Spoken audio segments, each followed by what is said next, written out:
Hello and welcome to the Bones Horror Podcast. This is episode 102, Possessor. Tazia Voss, an elite corporate assassin, takes control of other people's bodies using brain implant technology to execute high-profile targets. Interface is active and we're at full power.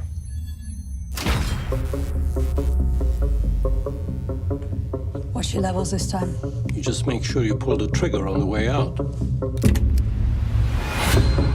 After initial binding, you'll be locked in, with no loss of control permitted during this performance. We can't afford any mistakes on this one.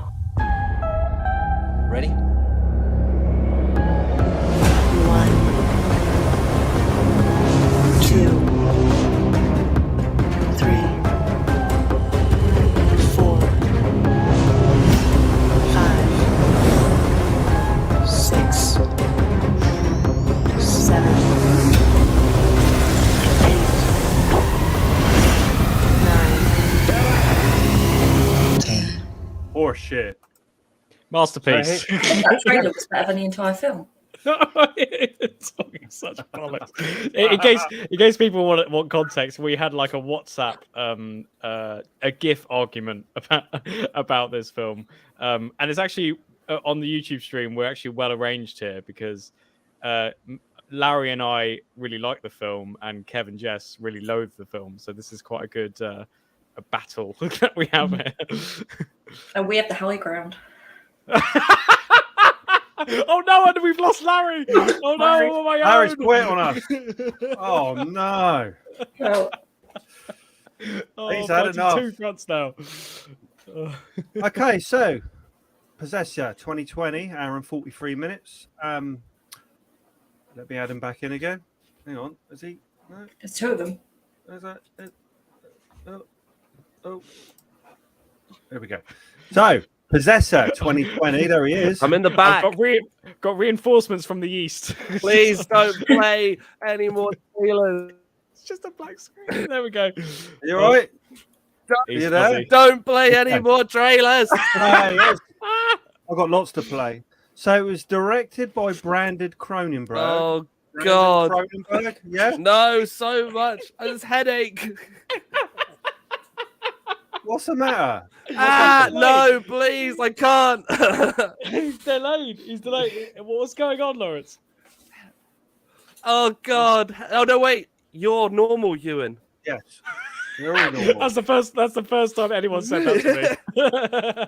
So technical Please. issues here. Technical Please don't issues. play another trailer. Oh my God, did that Hey. destroy everything? Hey, have you got internet? What are you on? I pray.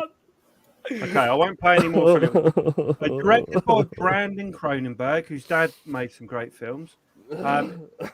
Andrea Riseborough. Give me a second. I'll join back in. Give me a second. I'll Let me boot you sort off, it. right. You kick him out. So, Sean Bean as John Pass.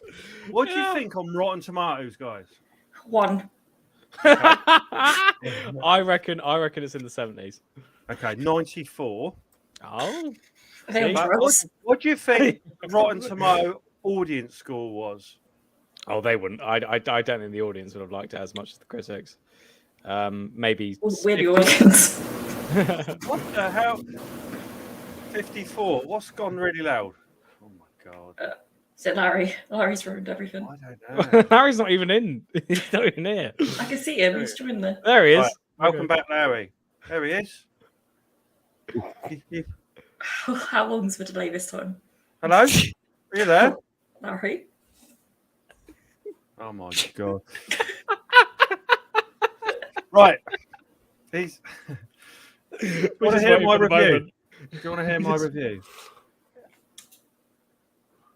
Oh, my Can't hear him. God. I can hear so There he is. little. I'm just here for the ride, guys. You go for it. So this will make an entertaining podcast. I love it. He's frozen. Are you going to reboot your computer, Larry? Give him 5 minutes. Then he'll respond. You want to put some more coal in your broadband? Harry? Right. So I got no idea what's going on in this film, other than she gets him. She wants to go in other people's minds to control them, to commit murders with them, and then to make them commit suicide. But I don't really know why, and I have no interest in finding out why. Well, shall I tell you why? Yeah, please do. Go on. Okay, so the plot of this film is basically Tasha Voss, who's the main character. She is essentially an assassin, and we're in a sort of near future dystopian world in which people are able to essentially transfer their minds into the bodies of other people. And this particular is a bit clearer now, Lawrence.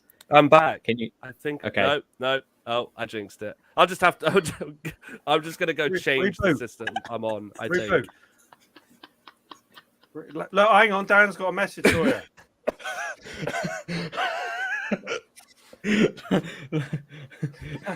This is great. Okay, so Tasha Voss is the assassin of this like firm that kills people, and we're set in a near future dystopia in which assassins can essentially transfer their minds into the bodies of other people, and the reason why they do this is so they can cover up their tracks, essentially. So with the main storyline, they make it so that they find a subject or a host which is close to or at least close to the family of the person they want to murder. So in this case, it's the husband of the daughter of a kind of social media, a data mining tech giant played by Sean Bean, and they want to sort of eliminate him because he's the head of this big tech company, basically. And I think loads of people want to kill him, and so they use this very sort of, I admit, very sort of elaborate method in order to kill him. Very elaborate, yeah. But I mean, as you probably can tell, I really like the film because I think it takes its time to get going. I'll admit that. I think it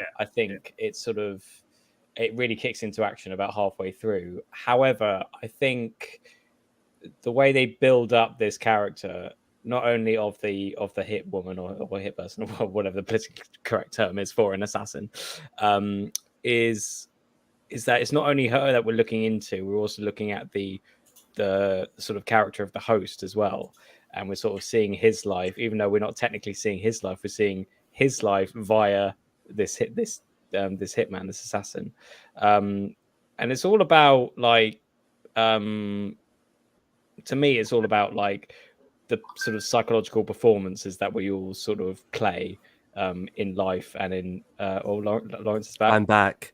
He seems to be clear. It seems to be all okay.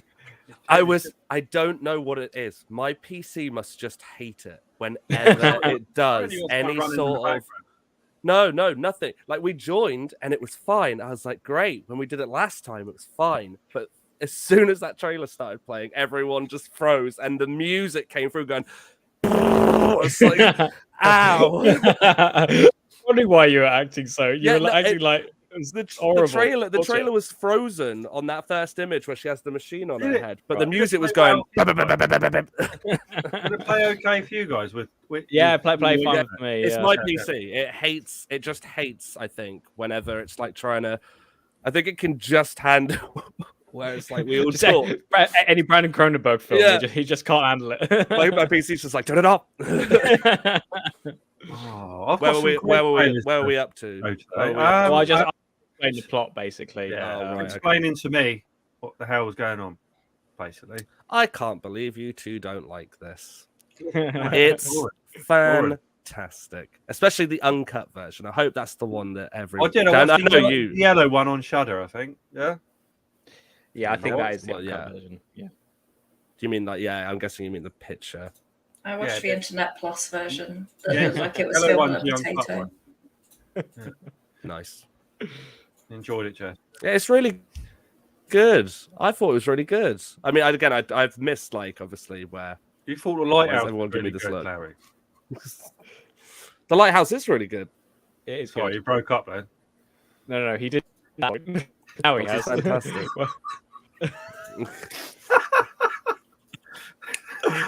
Entertainment. There we go. He's back. Oh.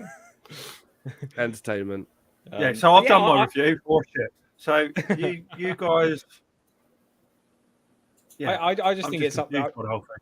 Well, yeah, and I think that's very much what Brandon Cronenberg is trying to do. He's trying to sort of warp your mind essentially into this sort of dystopian fantasy, essentially. And I think he really like picks on like real world sort of technology in some ways. Obviously, it's like, you know, speculative in some sense, but you know the way the main guy goes to his job as a sort of data harvester, and he puts on this sort of VR headset. Watching porn and that all the time.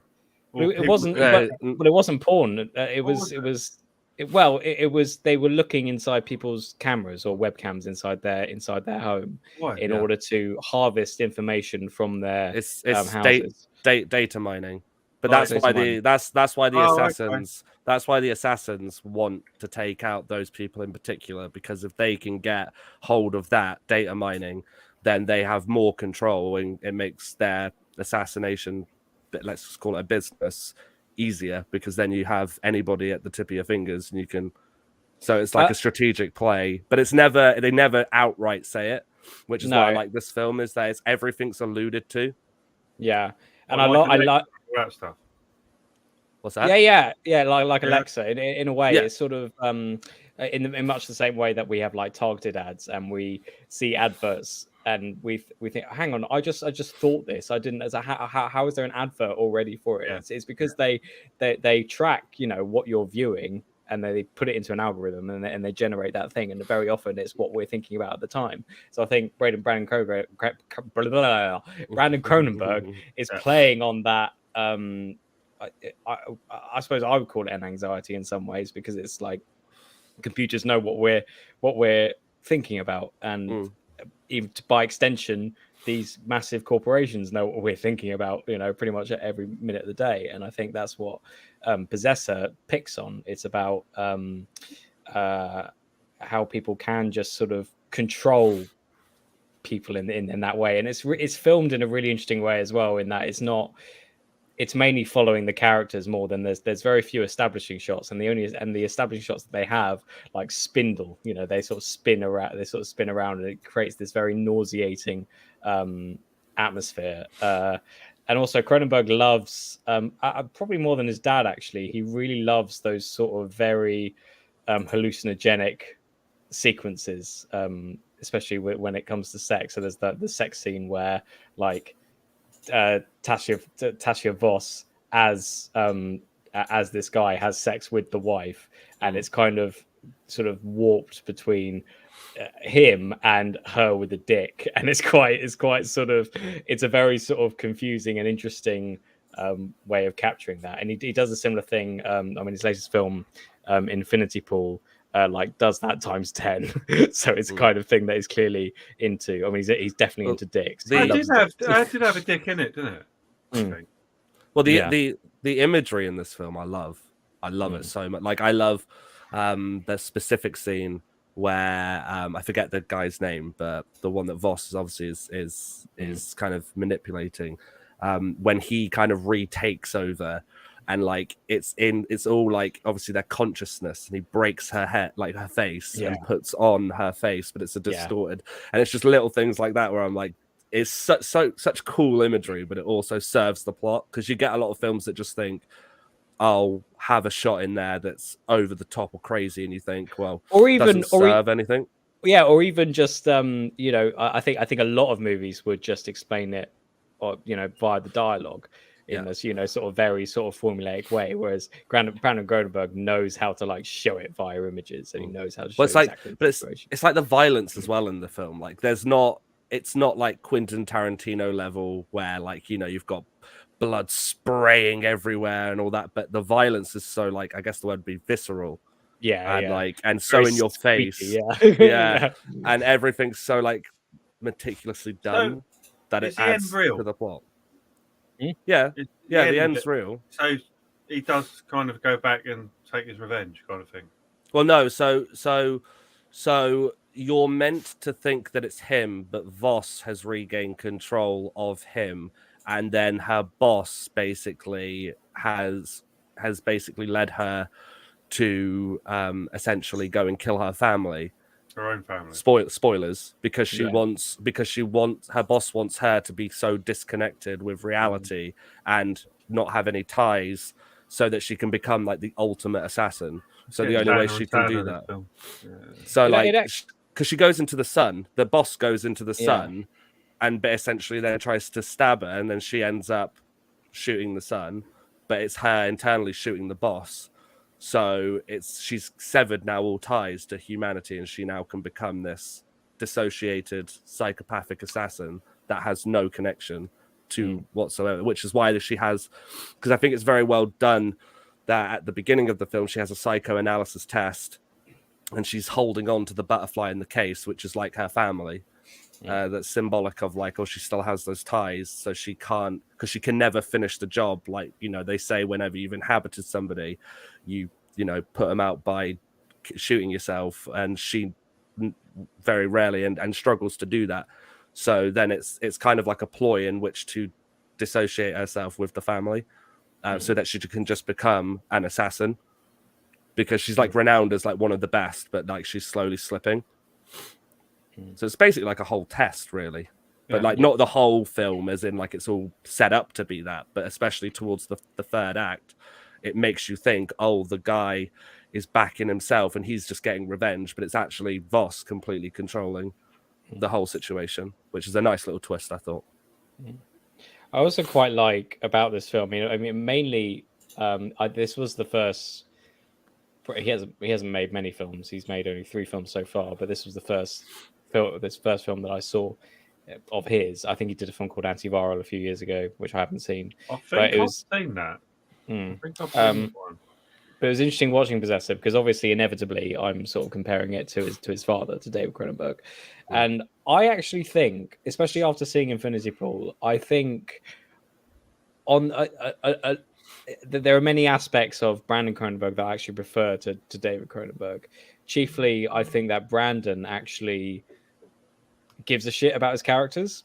And that's not meant as a diss towards David Cronenberg. In that, I think David Cronenberg is quite... He intentionally creates like an alienating atmosphere. And a lot of his characters talk in very monotone syllables, you know, and it's sort of it's meant to create this sort of, you know, otherworldly or sort of inhuman atmosphere, especially in like things like Crash and whatever. But with Brandon, he's far more human, I think, despite all the darkness. I think he's better at crafting characters, I think. I got that from I haven't seen it obviously, but I know you have. But I kind of got that from the Infinity Pool trailer, because as you said, David Cronenberg's very like, it has the very heavy artistic style, but it's very much that these characters are just in place to serve the plot. Whereas I think, as you said, I haven't seen it and I really do want to, but even from watching the Infinity Pool trailer, you get the sense that these are characters going through a sort of fucked up story, or like a artistic sort of like heavily strung story, which I quite like as a difference, because the last David was David Cronenberg who did what was the big one? Crimes of the Future. Yeah, Crimes of the Future. Yeah. And as much as I thought that was a fantastic film, it was really good. I will agree that the characters in that, I was a bit like, they're just there. They're there to serve the plot. And the world, I think. I think David Cronenberg is great at creating his own worlds, and it's really interesting, like going into them and you know, going through like, you know, the darknesses of his mind and stuff. But it's also, I feel like I'm more interested in what the characters are doing and what, you know, all that stuff. Whereas I think Cronenberg's interested in not only the world but the politics as well. I think he's more interested in that, as well as, you know, creating a sort of a visually striking atmosphere. Which, you know, is all good. I mean, I really like David Cronenberg, but I think Brandon Cronenberg is to me, I find his films so far more absorbing, I think, than David's. Well, it's always good. Sorry, really quick. It's always good though as well when you have like a father-son dynamic where you can appreciate both their work, but they'll do it differently. Unlike John Landis and his son, where you have one where you're like, wow, amazing, and then you have another and you go, wow, the fuck. I can't say I've seen much of Max Landis's, but I saw Bright. Did you see Bright. Did you see his amazingly written Bright that he called apparently his next Lord of the Rings? No, apparently, as I heard, it's pretty awful. But I did see That Dirk Will Gently, Smith one. and I thought that was good. Yeah. Yeah, right. Yeah. Right. Yeah, I mean, Dirk Gently's Holistic Detective Agency. I mean, it got cancelled after 2 seasons, so it probably didn't make much of a mark. But I quite enjoyed that. But yeah, you're right. From what I've heard of Bright, and from what I've seen, I mean, there were loads of like Twitter posts about like how much Max Landis was paid to write the screenplay, and they posted a page of the screenplay, and I read it. I was like, oh god. Wasn't there something about like cunnilingus or something that was just like so weird? Yeah, I don't know. It's confused. I think he got Me Too like a few years ago as well. So I don't think he's a very nice character. I was about to say I like that film, but it was quite entertaining. Oh, no. Which one? Bright. Oh, right. Yeah. Was that? Yeah, I thought there was meant to be a second one. Oh God, no! Please. I think there was, but I think no one liked Bright, so I think that's why they didn't make another one, or it just like busted Netflix's budget. But as well though, like when it came out, and I think when it first came out, obviously it was divisive. Like you had people who really did like it, you had people who didn't like it. But I think Max Landis didn't really help himself because obviously I think he went and did loads of interviews where he basically sort of like I don't want to say slated, but I remember seeing one where not Lord of the Rings. He went on. He was like, "Bright is my next Star Wars. It's like my Star Wars." And I think a lot of people responded to that like, "Is it?" Yeah, he just shat on loads of people, didn't he, or something like that. He's a strange one. He's one of these like I feel like he's like one of those sort of. I mean, typically white men who are in that industry who are like, I'm going to be contrarian and say like, something that's really like contrary and stuff like that, even though it just makes him look like a bit like an arsehole, So Max, if you're ever free, come on the podcast. Bright 2 was halted because of Will Smith's actions at the Oscars. Oh, really? It took that long. It's still taking that long. But did Bright come out in 2017? Yeah.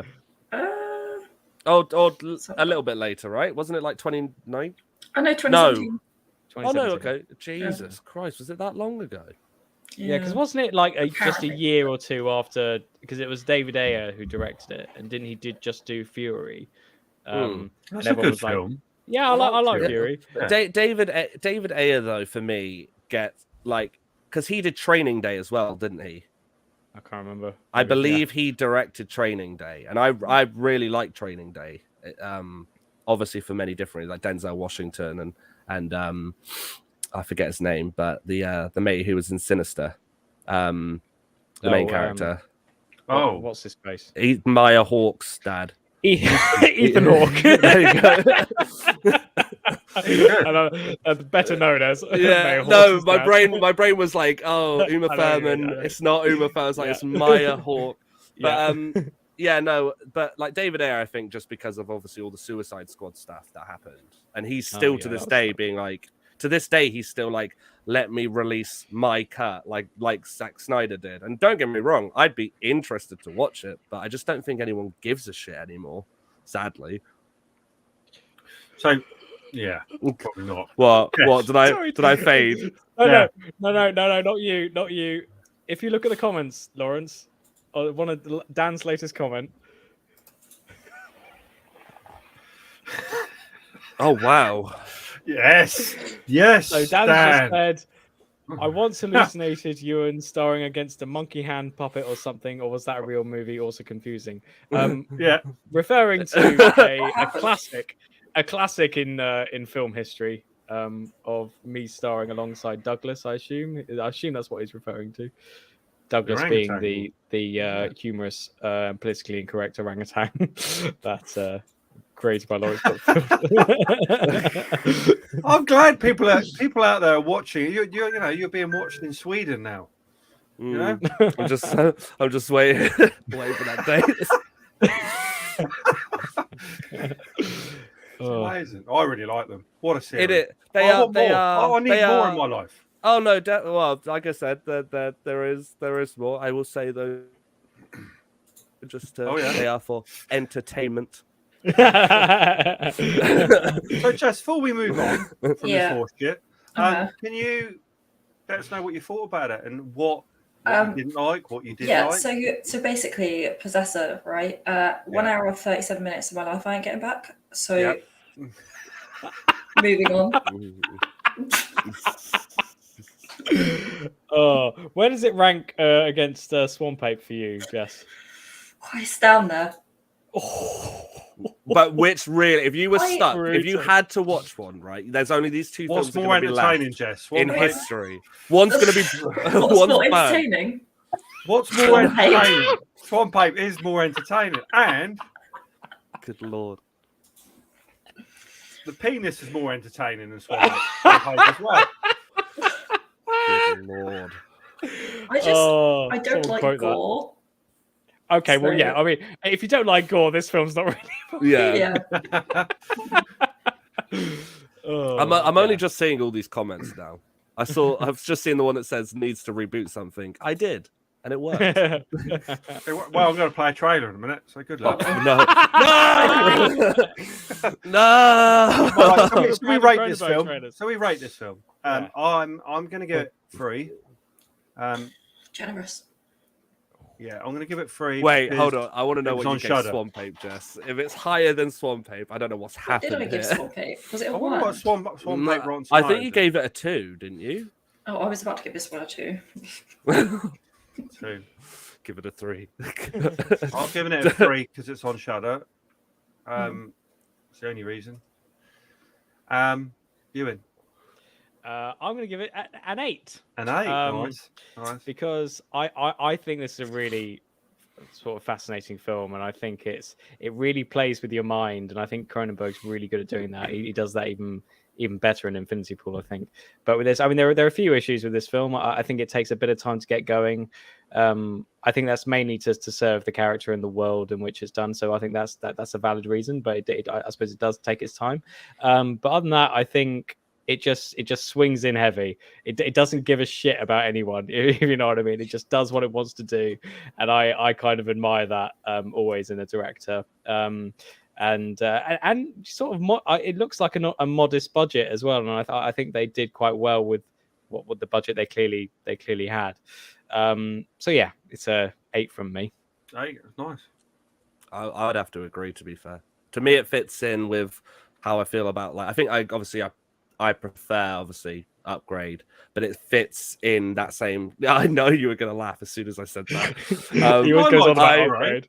I put it in that same sort of realm of that film. Like I love the sci-fi elements. I love like the inclusions of the violence, but it's not just violence for the sake of it. Like it fits the plot. But I also like how the stories round up. You can get stories where they just do end. And as much as I do like an ending where it's like, oh, what happened? You've got to think about it and have your own sort of thoughts in that. But I do like the films where they give you this heavy plot. And like Ewan said, it doesn't give a shit. Like it's just there like, right, we're going, this is happening now, we're going. And by the end of it, I think it kind of rounds itself up very nicely. So I would agree. I'd give it an 8 as well. Okay. Well, I'm glad I watched this. I just pity I didn't understand it. And I think I might have had like 3 attempts at it instead of watching it in one hit. So that's probably not helped. But yeah, it's a bit too clever for me, in all honesty, mate. Give me Winnie the Pooh any day. Or the cinema experience I had the other day with 65, which I'm going to talk about a bit later. Oh, is that the dinosaur Adam Driver movie? Yes. I'll talk all about it later. Anyway, okay. Should we move on to Dan's hot pick?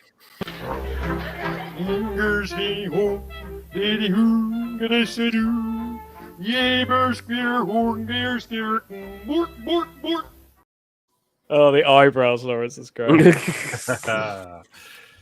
So, Dan's hot pick this week was Piggy. An overweight teen is bullied by a clique of cool girls poolside while holidaying in a village. The long walk home will change the rest of her life. Okay, so basic. I'd love to play the trailer, but I think it's going to kill you off. So it's all there ready to go. So there is a Quite funny. girl. She's quite large, I would say. So she's a bit bullied, and her mum says she needs to lose weight and things. It's in Spanish, by the way. So the subtitles. So I had to do some reading. So I had to concentrate and watch all this. I bought it as well, actually. It was going cheap on iTunes. So she goes swimming. So she's quite a large girl in a bikini. And then 3 girls steal her clothes. So she has to kind of walk home on her own in her bikini. And she's quite a very large girl. And then she gets harassed by some lads. She gets away from them. And then she sees a van pulled up in the side of the road. And within that van, the 3 girls who were bullying her earlier are all tied up. Been kidnapped. So she chooses to ignore them and goes home. And later on, she meets with the kidnapper, who takes a liking to her and brings her back to his place. And I'm not going to give too much more away, but it's very entertaining. Shit goes down. Shit goes down. Let's see what Dan says, because I know. Yeah, so Dan found a dub one. Very stranding experience. Great movie, gritty, dirty. Yeah, the faces. He hangs them up on hooks as well, and he's going to kill them, and she does very little to help them. But it's a normal Dan pick, you know. You're going to get something, quite gritty, like Be My Cat, which I know you guys haven't seen yet, have you? Be My Cat, was that? Be My Cat's that fella you don't like the picture of that I sometimes put yeah. That's put me off watching the film. Yes. So I really enjoyed it. I think it was 92% rotten, which is good. Highly recommend. Came out recently, didn't it? It was 2022. It was good. Exactly. I've got quite a few of these films I bought on iTunes because of Dan. But yeah, all definitely worth a watch. I don't think any of them have been very, not very good. So shall we move on to what we watched this week? Everyone ready for that? Yeah. What have you been watching? No, seriously, what have you been watching? We're also not sponsored. You're very loud. Go on. We're not sponsored by Prime. Yeah, I was going to ask, are we sponsored, or are we just giving it free advertising? Yeah, I was going to say. We have. To be honest, I was chatting to KSI, and he asked me to. I've got 10. And he's got. Do you look so KSI confused? He's got Prime bottles. Yeah, KSI watches. Oh right. KSI Oh yeah. watches- Sorry. that's sponsored. Okay. He sent us some Primes. I haven't received mine yet, Kev. Yeah, No, I've got them here, but fine. the kids will probably drink them because they want to sell them for a tenner each. Oh yeah, don't get me started. I hear that all the time. So yeah, we are sponsored by Prime this week, but it looks nice. Doesn't taste like Thanks, KSI. Thank you. No, Kev, read the script. Remember, it tastes lovely. Tastes beautiful, guys. Sidemen, we will do a collab. So yeah, Prime. So what did I watch? I still can't play trailers, can I? Give it a go. Unless you want God. to kill We Larry, haven't had a podcast for a month, have we? So I can't believe it's been that long. I was going to play one trailer because I watched Argento's Dracula. I don't know if you've ever seen that. No. When was that made? Was that 70? No. I think it was Argento did it. More recent that I think. I should have done my homework on that one. 2012. It's got some really. I think it's Dracula 3D actually. I didn't watch the 3D one. It was good. It kind of similar in some ways to the original story, but not. got naked women in it. He's got his daughter naked in it as usual. It's great, Dad. Yeah, weird, isn't it? Am I thinking of the right one, Kev? Where it's the I don't know if you've seen The Hobbit. Have you seen The Hobbit? Hobbit says. Yeah. Is it the actor from that who's in the small town who shoots the dragon? There's no dragons in this Dracula film. No. You're thinking of Abraham Lincoln. No, Vampire. I'm not. No, I'm not. No, you're not. I'm thinking of the. I don't Is it know Luke his Evans name. you're thinking of? This one's got Rutger Hauer in it. I know I've seen the one that you're talking about, but I get these two. I'm getting these two confused because you said 2012, so I was like, wait, hold on, is that the one where like he's in like all? It's a famous actor. He's in like red armor, and it was very Americanized, I guess you could say. No. Oh, I think I know what one you're on about. Yeah, that's my brain keeps going. Is that the one we're talking about? But then I'm like, that doesn't seem like With the bats and yeah, with the bats. Yeah. The bats. It's a Dracula film with the bats. With the bats. Oh yeah, that one. yeah, There's some weird things. They turn into owls, I think, in this one. Right? It's yeah, it's much okay. less threatening. What was the Rotten? Rotten Tomatoes had a really good rating of 14%, which is pretty good. 14. 14, yeah. I'm not going to play the trailer because I've got some kind of unedited trailer that's got boobs in and stuff, and we'll probably get blocked for it. So I won't play that. But it was a lot of fun. I'd recommend it. If you like Dracula films, then you're going to be entertained. And special effects are horrendous. So it's a bit of fun. Yeah. Ewan, really quickly, Ewan, when you leaned forward and you went, ooh, Yeah. did you go who as like an owl? Or Yeah. did you just go, ooh, oh, okay, thank he God. great I was an like, please, you can't have missed that opportunity. No.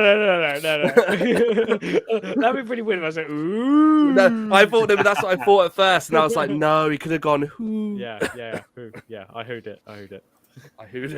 Yeah. The next thing I watched was 65, and I went to the cinema with the kids to see that. I think that was a 12. So after a catastrophic crash on an unknown planet, Pilot Mills, played by Adam Driver, quickly discovers he's actually stranded on Earth 65 million years ago. No one's done that plot before. So spoilers. So 65 million years ago, something happened on the planet Earth that destroyed all the dinosaurs. Spoiler alert. So basically, he lands. He is transporting people in cryogenics. Is it? Anyway, they're frozen on this spaceship. He's transporting them for 2 years. He's leaving his daughter, who's dying of like cancer or something along those lines, and he's trying to pay for her treatment. So that's the reason he takes up that role. And then they hit an asteroid because obviously 65 million years ago there was a few asteroids up there near Earth. It's not anymore. Near Earth. So he lands. So he gets hit and he crashes on the planet Earth. All the people in the cryo chambers and that are all. So he lands. Ship split in two. The bit he wants to go to is 12 kilometers away or something like that. He does find one cryo unit that's got a young girl in it that is alive. So the story is that those two traveling 12 kilometers and a lot of dinosaurs and stuff like that, big creatures and things. And that is basically the plot. So you get to see a few dinosaurs and there's this Adam Driver being Adam Driver, I suppose.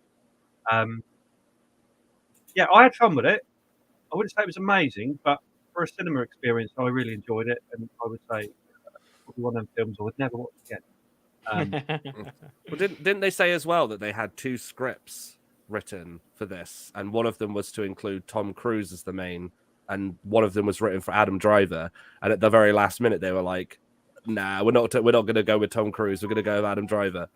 Oh yeah, we've made the decision not to go with Tom Cruise. Actually, watch the interview. Genuinely, Okay. like the two that wrote it, they're like talking about. They're like, yeah, we had one that was with Tom Cruise, we had one that was Adam Driver, and then at the last second, we just thought Adam Driver, and I was like, are you sure that's how it went? No one likes Adam Driver over Tom Cruise. I thought he was very good, actually. He was quite. I like Adam Driver. I just don't yeah, think yeah. that's how that went down. I think Tom the Cruise studio wouldn't have probably played went, it. we can't get him. No. was okay. It was good. I'd probably give it 6 or 7. To be honest, wouldn't watch it again, but it was fun in the cinema. I didn't know what was coming next. The dinosaurs look great. Got no problem with any of that. Yeah, it was good. So I'm surprised you haven't seen it, Ewan. I didn't want to see it, to be honest. I think I've been.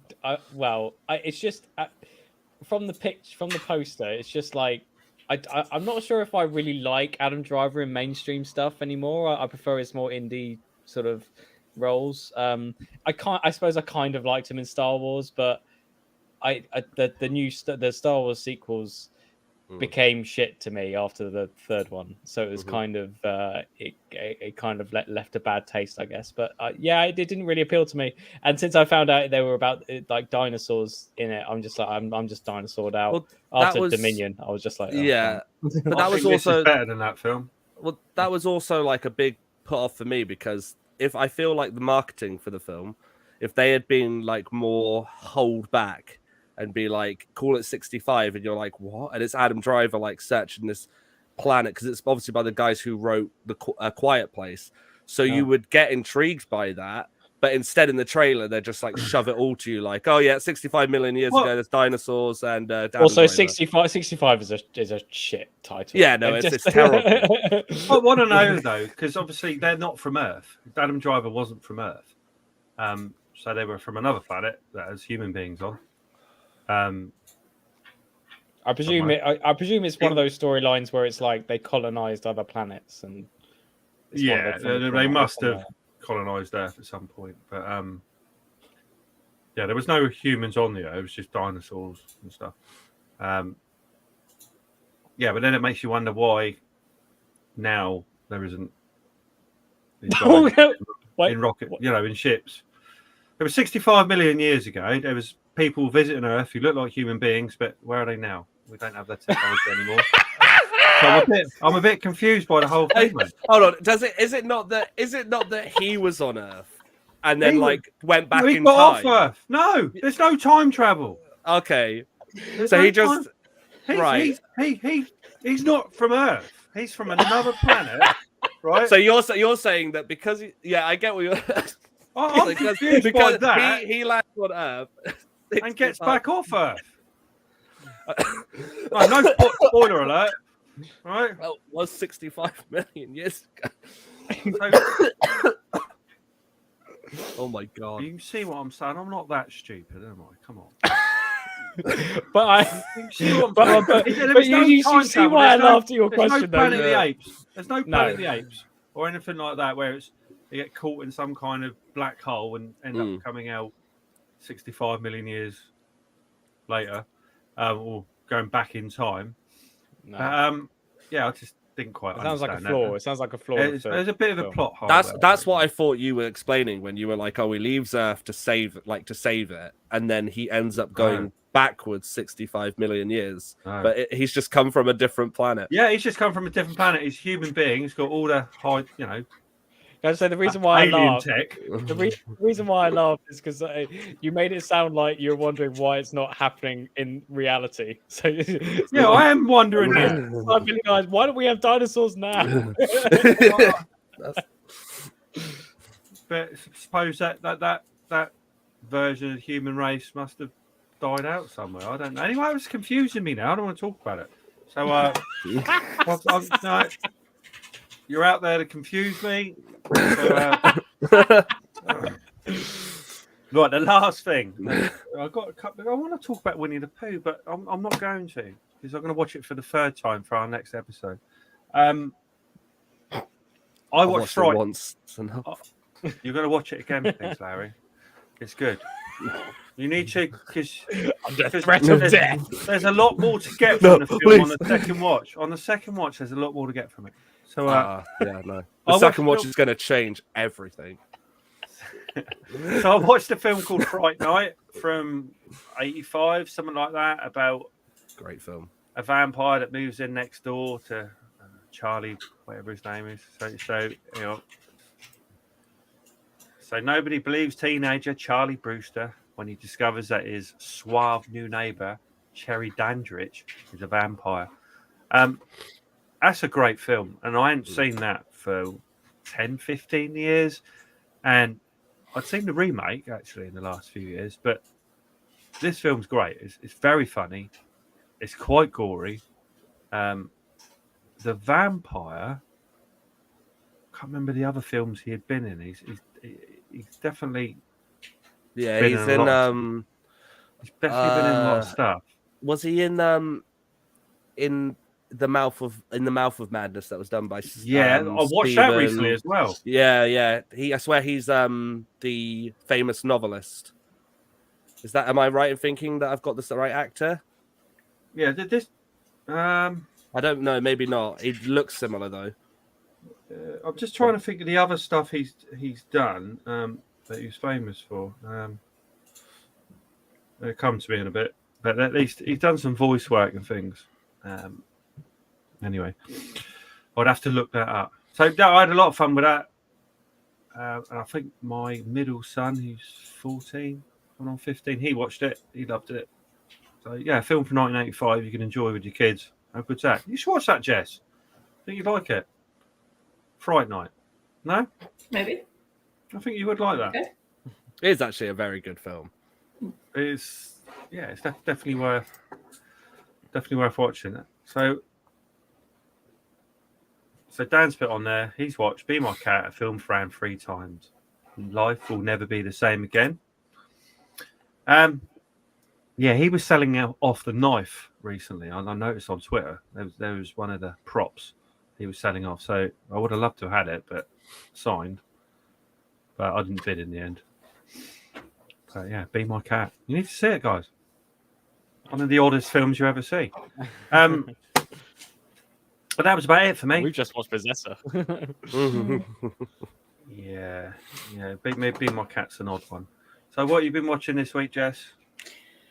Well, I was gonna say I watched like this really bad film, but then I watched Possessor. Actually, I don't think it's that bad anymore. So I watched a film called The Unholy, which stars Jeffrey Dean Morgan, and he is the only good thing about the whole film. It's awful. The effects are awful. Yeah. Don't watch it. Don't. So there you go. It's really bad. And then I watched Scream 2, 3, 4, and 5. Oh, nice. And I liked all of them. Did you like 3? Yeah, I found them all really entertaining. And... Oh, I didn't like 3. I think they're all entertaining, but 3 is my least favorite because it's more like comedic, like way more so than the others.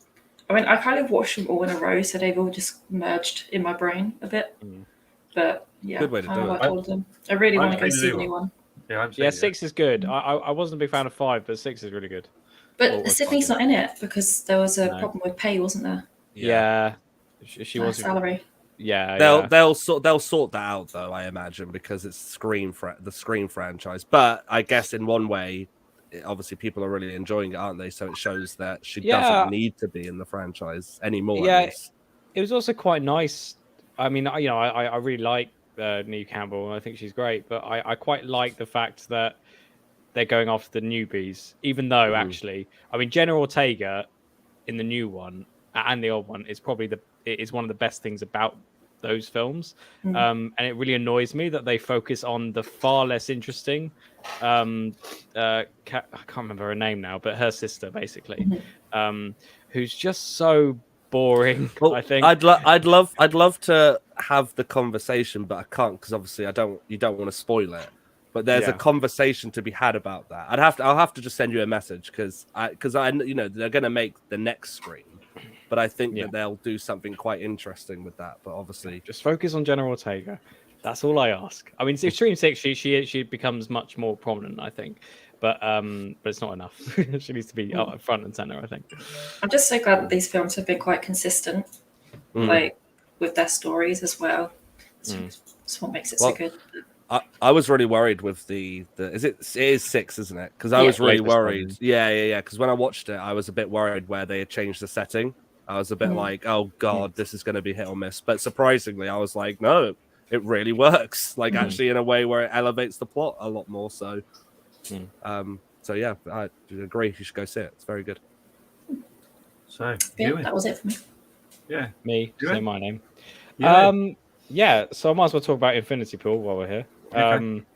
I gave it 5 stars for Culture Whisper. I saw it at the Genesis Cinema in East London. Very nice cinema. And I saw it with, there was a Q&A afterwards with the practical effects guy, Dan Martin. I mean, if you were sort of baffled by the dick in Possessor, so many more dicks in this film, and Dan Martin talked about how he crafted all the prosthetic dicks while he was talking to the guys. So it's really fun to watch. I actually preferred this to Possessor. I mean, clearly because the ratings are, but it was I found he was leaning into sort of more David Lynch than David Cronenberg, I guess. It's Brandon Cronenberg, obviously. And it's very nightmarish. So it's about Alexander Skarsgård stars as this sort of he, as a writer, he wrote his first novel 7 years previous, and he wants to write another one, but he doesn't know Which how one's to be he? inspired. Is that Alexander Northman? Skarsgård. Yeah. Eric Northman. Yeah, both. Yeah. And he gets put in this resort in this really poor country, which is sort of fictionalized, and he's sort of in the resort, and he meets loads of friends. One of whom is played by Mia Goth, who is just the great rising star of horror cinema at the moment, after starring in Pearl a few weeks ago. I'm waiting for that to be delivered. Shouldn't be long. Yeah, but Pearl was a great film as well. But I think this is even better with Mia Goth.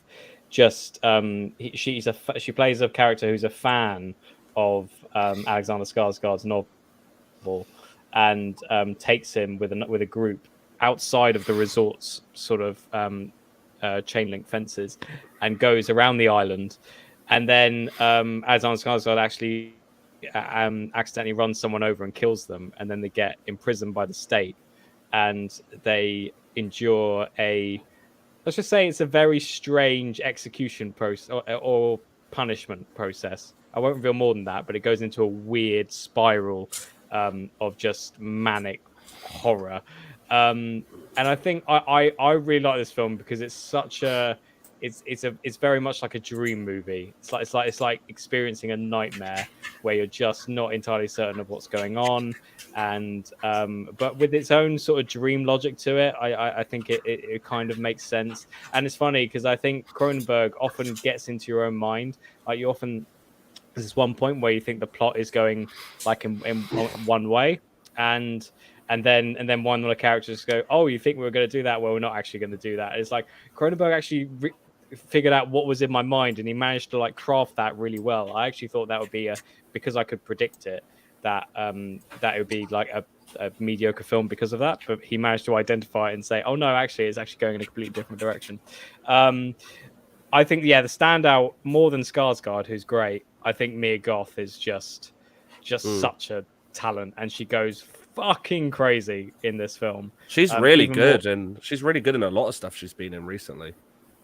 Yeah, I mean, she was good enough in Pearl. I mean, I watched Pearl, and I thought a couple of weeks ago, and I thought that was a really great film.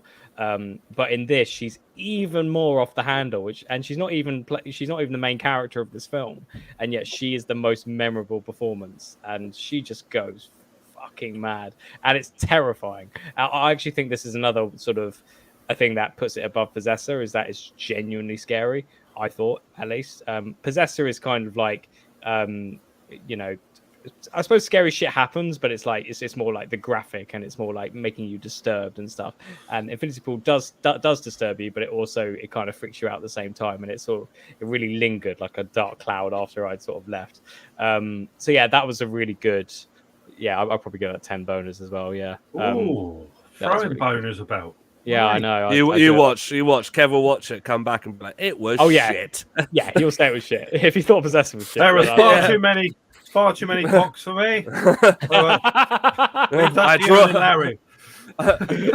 I draw the line at 3.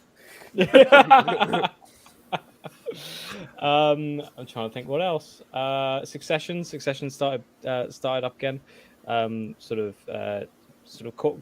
corporation series, a family corporation series It's in its 4th season at the moment. Its 4th and final season. It's really, really good. I do recommend for people who haven't seen it to get on immediately, because I think it's genuinely one of the best series that I've seen over the last few years. And it's just it's written by Jesse Armstrong, who is a British screenwriter who did episodes of Peep Show and Thick of It, all those sort of British comedies, and he sort of implants that comedy and comedy dialogue into sort of an American drama setting, and I think that's really interesting to watch because the dialogue is so funny and so sort of the insults are just so brilliant. And I watched the 2nd episode, which comes out tomorrow, I think, and I genuinely think that's one of the best. It's definitely the best episode of Succession I've seen, but it might be one of my favorite episodes of TV as well. So I think it's really worth watching. What else was there? There's also a series called Rain Dogs on BBC One, which stars Daisy May Cooper, who I think most people, at least in this country, will recognise from This Country. She plays the woman Kerry. She plays, is it Kerry? Kerry, yeah, Kerry's great. Yeah. That was sort of her breakthrough role, and she's getting more and more stuff nowadays. But here she plays quite a serious. Well, it's a comedy drama, Rain Dogs, but she plays like a sex worker and single mother in the sort of seedy areas of London. And the first episode, at least, is her trying to sort of make money enough so that she can pay the bailiffs off. It's a very sort of gritty in that way, but she's brilliant. I mean, Daisy May Cooper, I mean, she's very funny, Daisy May Cooper, but I don't think she gets praise enough for her dramatic acting. And there was some of that in This Country. There was some sort of poignant moments in This Country, which she's underrated for. But in this, she really sort of delivers. That comes out on Tuesday, I think. It's an HBO series, so Americans would have already seen it. But it's it's a really, really good series. Yeah, and that's about it. Cool. Larry, so Awesome. what have you been watching? I'm glad you read it. So what I've been watching, this isn't really elevator music, but all right. Hang on. I don't get many options with it. No, I could. That's what I could. Oh yeah, no, there we'll groove with this. So, what have I been watching? Well, I first watched I Saw the Devil. It was a great film. That's the Really Korean violent. one, isn't it? I like that. Yeah, it is. It was great. Fantastic. I've seen it quite a few times. Me and Dad, we started with Old Boy. And then we watched I Saw the Devil. And then I was able to go recently to the BFI and I picked up Parasite on the Steelbook, along with Climax. And alongside that... These are great options. Yeah. Is that a dancing one? That is. This is the punch. When that was a Dan's hot pick, wasn't it? Yeah, I think it was. I believe so, yeah. For it. Yeah. A great film. Dan's concerned, I think. Just come along with us, Dan. Just come along with us on this journey. We're on a journey, Dan. I feel like we're in therapy at the moment. Yeah. I think I need it. All right. I want you to meet my colleague, Dr. Hamilton. And I'd like you to get the fuck out of here. It's all Get out of here. Get out of my room. There you go. Love it. Right. Anyway, so then, so we've been watching them, and the next one's going to be Parasite. My personal favorite out of all of them is I Saw the Devil, but that is because I just love the story in it, and I think that the story, I think, because when we were watching it, actually, my dad had turned to me and said, "How long's left of the film?" I was like, "There's another hour," and he was like, "How?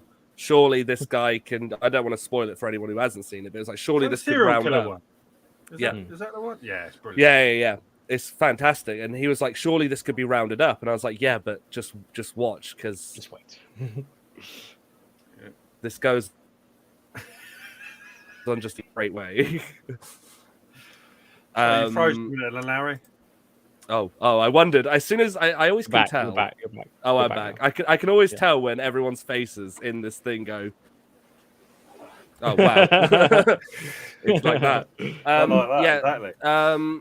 Then recently with Rhea because she hadn't seen it. We watched the Zack Snyder Justice League, which we Oh, sat down for the 4 hours. I like that. I haven't seen the 4-hour version, to be fair. I I've like only the 4-hour seen one. I will happily say, like, I'm not a fan of the Zack Snyder what he did with DC, but I actually really do like the Justice League film.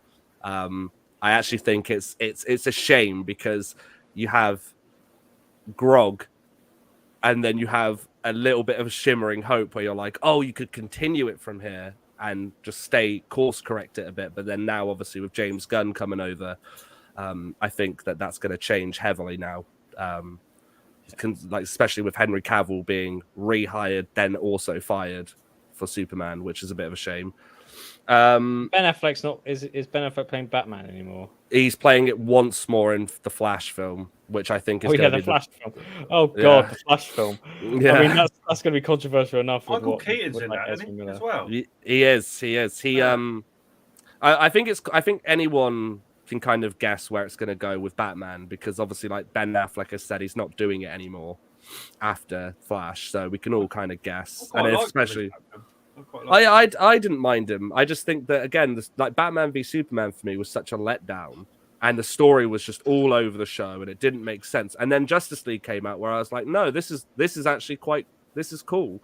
So it's a shame that stopped. What else did I watch? I watched Winnie the Pooh. The classic film. Animated. We'll talk about it next week. We'll talk about it. Yeah, I won't say much. We'll talk It was about interesting. Yeah, we'll talk about it later. If we can get some people on from Winnie the Pooh, I'd like that. What else? There was only like 2 more. Watched Underwater. Me and Dad I like that. We were scrolling through and we saw Underwater. I'd heard a lot about it, that it was very Lovecraftian horror. So gave that a watch. I thought that was I thought I'd give it 50-50 for everything I loved about it. I didn't like other stuff. Like I think some of the physics of being underwater, of just the immense pressure that they have, and they're just like walking through, just like we're fine. It's like you just. That's the technology they were using now. But that's the thing. Me and Dad, we were so debating this because we were like, for every scene that they explain it very well, like, oh, we're wearing these mechanical suits, there would be another scene where someone would get a teeny weeny little like disruption on their suit and implode, and it was like, well, these suits are shit, aren't they? Like, this doesn't work. And then my last thing that I've been watching, which I have been loving, and I've watched it many a time, especially as a kid, I watched it all the time, and that's been Ned's Declassified School Survival Guide. I watched the first 2 episodes, because the first 2 episodes are like 10 minutes, aren't they? Yeah. Each. But yeah, I watched those too. I've been rewatching all of them, and I forget how much I love that show. What sparked it was Smosh put up. I know. They put up a video with them, and I was like, God, you know what? I need to revisit it. And I will happily say my favorite character is Gordy, which I didn't realize. I didn't realize that he did the voice in Team America. Oh, really? He does the voice of he does the what's his name? Spotswood. The guy who gets them all together, and he also does the voice of Cosmo from Fairly Odd Parents. Oh, really? I didn't know that. I was really surprised to learn all this. I was like, Jesus, he's crazy good at like what he does. But that was another sort of a revelation I had at uni. Was when we were watching Walking Dead, and we were watching it. We tend to watch it every week. And I can't remember what season it was. It must be like 4, 5, 6 or something. And there was a stage when I was a bit like, I think I recognize that one. Yeah. And I'm just like, and they said, oh yeah, it's Susie Coggrass from Ned's Declassified. I was like, because also she has like loads of sex scenes in Walking Dead. I'm just like, this is really confusing because it's just like, but yeah, I watched it too, and I was sort of amazed at like how, because obviously, I mean, we all know it's a kids show, but it's weird how compact it is, or how sort of like how they have to get so much into like 10 minutes. It's like it's really strange, especially after like doing a uni course or in film production and like, you know, being a film critic and stuff, whatever. It's just really it's really strange, and you sort of have to, even if you don't find the jokes funny. It's just admirable how they're able to like get so many things in together, and it's like a cartoon almost. It's just but I also find as well, and this is not obviously like it's tongue in cheek, and it's like it's meant to be like, oh, it's just a comedy, but I think what's very good about it, rewatching it, is Ned's tips are not that bad. There are some where I'm like, fuck, I wish I had this one. Well, I did, but I just didn't follow him. But also on that I've also been listening to the podcast that they do. They've sort of they sort of go through every episode, and as the three of them as adults now, and it's again, that's a really sort of surreal thing to watch.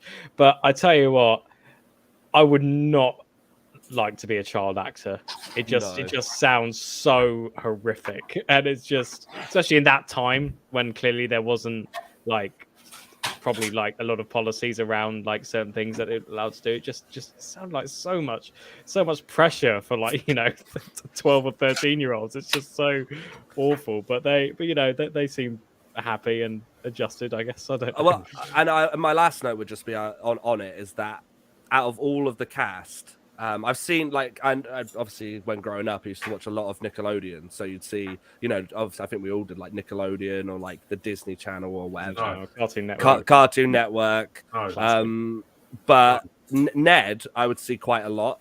He would come up on like awards things. But Cook, how he looks so different. Like when I was rewatching it, the show, like I had watched him on the Smosh episode, and I was just like, Christ alive! I was like, I'm literally like, you are not what you used to be. Now. He's literally like built like a brick house. He's just comes on. I'm like, God damn, like Cook, Jesus. But no, it's great. If no one's obviously watched it, then I would recommend it. It's a very good show, but I think it's also really good because it's entertaining for adults as well. Like I remember as a kid and thinking, oh, I'm gonna rewatch these and think they're shit. What was it called? Ned's Declassified School Survival. I have no idea what you're talking about. Yeah, I was just about to say that your results absolutely no idea. It was very specific to our generation, I think. Yeah, it was a moment in time. In time. Loads of shows though were like Cartoon Network is another one. Like they had shows that you just don't get. Like I know it wasn't Cartoon Network specifically, but like Courage the Cowardly Dog. Oh god, Cow and Chicken. But there was also Johnny Bravo, Dexter's Laboratory. And I tell you what, I've been, because sometimes I just go onto YouTube and just want something to like escape the world. I've been watching clips of Ed, Ed and Eddie, and I tell you what, that is a fucking funny show. Yeah, it was hilarious because I remember watching it as a kid, and my siblings who were a few years older than me were saying, "What are you watching this rubbish for? It's so bad, and the animation is so bad." But I watch it back now; it's genuinely funny and really fucking surreal and weird. It's such a weird show. Did Jess, you've watched it as well, haven't you? Yeah. Yeah. Does anyone though think like I love the show and it's obviously designed to be weird, but if you rewatch that intro, there is a bit to this day that has stumped me. When he pulls the camera to him and he looks off camera and he like screams and pulls the camera back, and then Ed's got other Ed, like Double D, but like pulling him from his trousers. I don't know. I rewatch the intro and you tell me what's happening there. Because I don't get it to this day. I rewatch it and I go, is that like? Fuck off, Dan. Dan just said when Kev was a kid 65 million years ago, there was no TV. No, it wasn't. What did we do with ourselves? We played Conkers. We played Conkers? Well, I played Conkers. Yeah, I was going to say, yeah. Used to go out. We had to do something in the playground. I watched Hammer Horror and stuff when I was a kid. Not this bollocks. So, or Monkey Magic, or Jamie and his Magic Torch, or Carry On films. That's what I fucking do. Carry On. 10 years old. So, there you go. The Incredible Hulk. That stuff. So anyway, can I play a trailer? Is it going to be possible? Well, you can try. So I want to get, I want to get that part of the show where where we have a Bones trailer pick, and this is mine this week, so you might enjoy it. Oh, you bastards! Why are you torturing me like this? Why? So, Possessor. Okay, get in here. We got the boogeyman. I don't know how you sleep with all these lights. What are you scared of?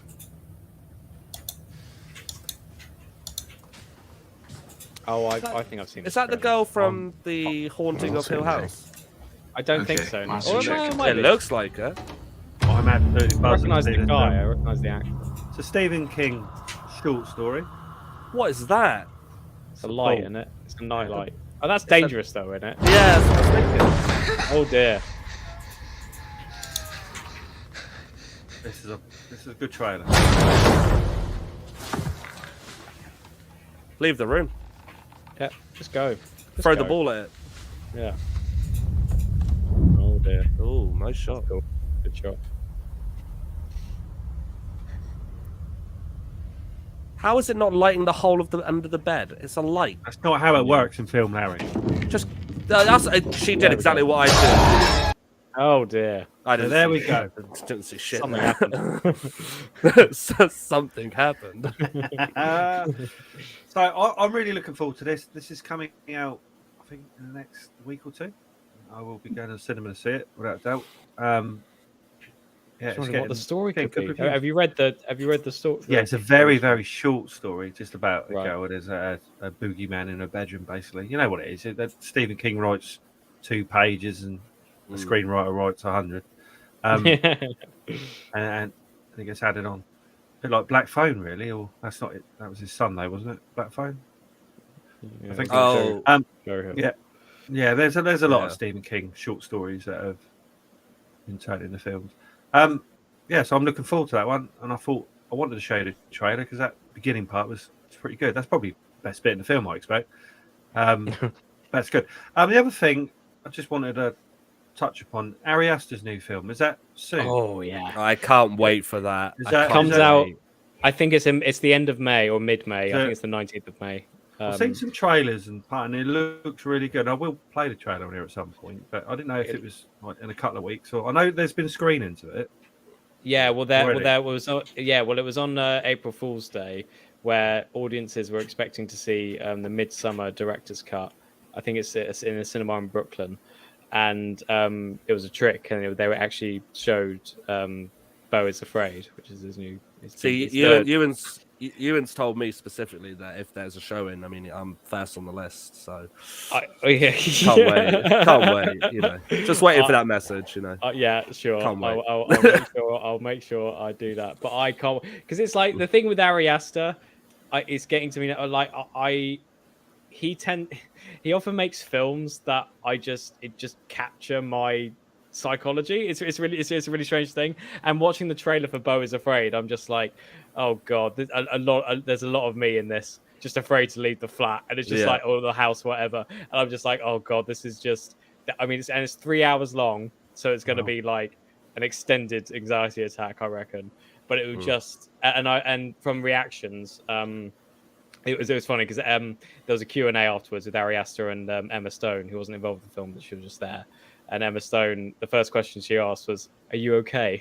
Because I think everyone was so like baffled afterwards, and I think it looks to be like one of those films that's sort of like, you know, weighs on your head after leaving the cinema. Apparently, Joaquin Phoenix is just apparently he's a really good role, and apparently he fainted on set, which is a bit weird. But, He's in talks to do another film with Ari Aster, isn't he? Now, Really? Because Ari Aster. I'd have to look it up again, but I know Ari Aster's basically said like, "I loved working with you. Let's maybe do something." But what I read of what he wants to do next, I'm like, I'm already excited for this film. Don't get me hyped already for another film because he's such a good director. Quick question: on these long films, like 3 hours, should they incorporate like a piss break? You know what I mean? Like an interval, or like you would get at the theatre, because these films are getting longer and longer at times.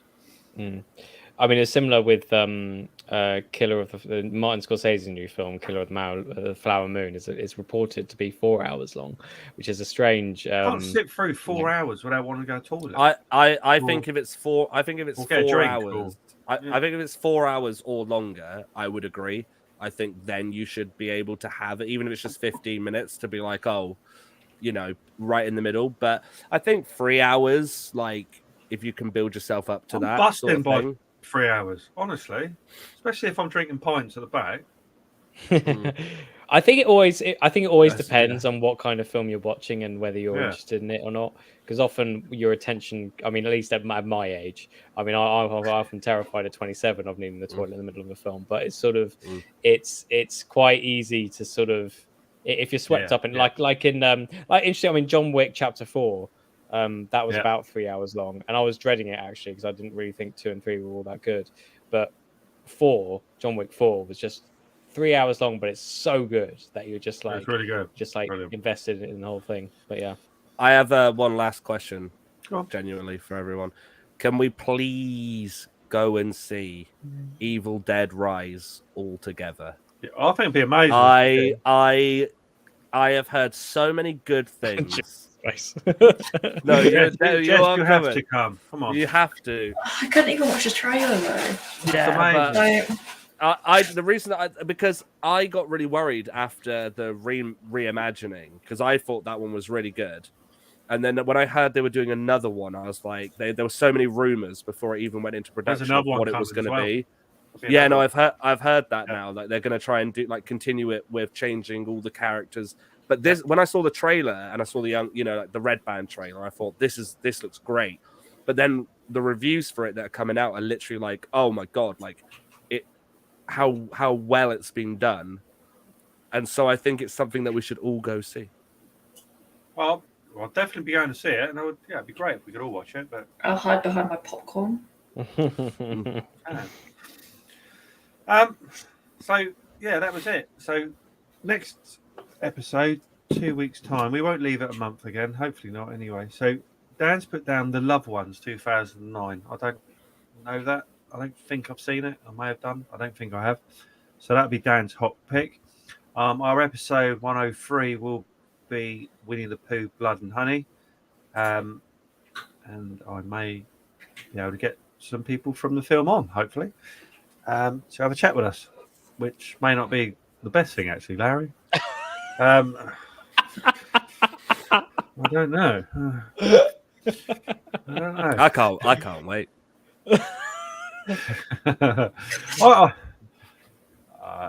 It's the most entertaining thing I've watched this year, I think. I had a lot of fun with it. So, Jess, you need to watch it. Yeah, I will. Okay. And Ewan, I think you're going to love it. Sure. So, if you want to follow us on Twitter, it's the Bones Horror Pod. Email us, boneshorrorpod@gmail.com. I am setting up a website at some point soon. So we'll be able to put all our episodes on and anything else Larry or Ewan or whoever wants to put on there. Just to showcase what we have. I heard that Douglas is only gonna premiere on the website. So yes.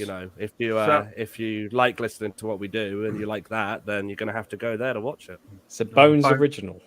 So it's Bones, and the website will be boneshorror.com, I think. So yeah, I will get that set up soon when I get 5 minutes or 5 days, whatever it takes. So yeah, we'll see you all in 2 weeks' time with Winnie the Pooh. See you later on. Bye bye. Thanks for listening. Bye. Bye.